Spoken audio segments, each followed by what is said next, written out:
நீங்கள் பார்த்துக்கிட்டு இருக்க இந்த பிரம்மாண்டமான அரண்மனை முகப்பு மாதிரி இருக்கிற இடத்தோட பேர் பத்ரிகா கேட். இது எங்கே இருக்குன்னு பார்த்தீங்கன்னா ராஜஸ்தானில் இருக்க ஜெய்ப்பூரில் இருக்குது.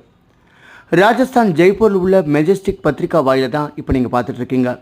இளஞ்சிவப்பு நகரம் என்று அடிக்கடி குறிப்பிடப்படும் ஜெய்ப்பூர் நகரம், அதாவது இளஞ்சிவப்பு நகரம், இந்தியாவின் மிகவும் துடிப்பான மற்றும் கலாச்சார ரீதியான வளமான இடங்களில் மிகவும் பிரசித்தி பெற்றது.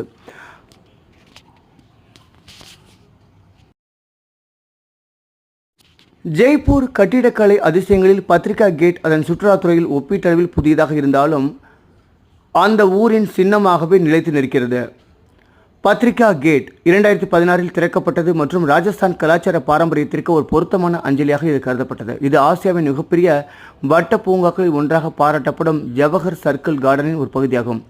வளர்ந்து வரும் ஜனநாயகத்தில் பத்திரிகை மற்றும் சுதந்திரமான பத்திரிகையின் முக்கியத்துவத்தை அடிக்கோட்டு காட்டும் வகையில்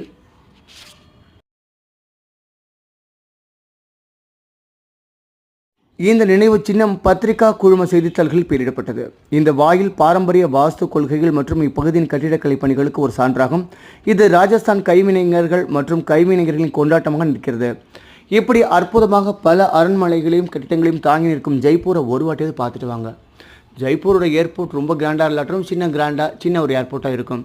ஸோ ஜெய்ப்பூர் போன ஒரு 5 நாள் ட்ரிப்பாக அங்கே போயிட்டு இந்த அழகான இடங்கள்லாம் பார்க்க வாய்ப்பு கிடைத்தது.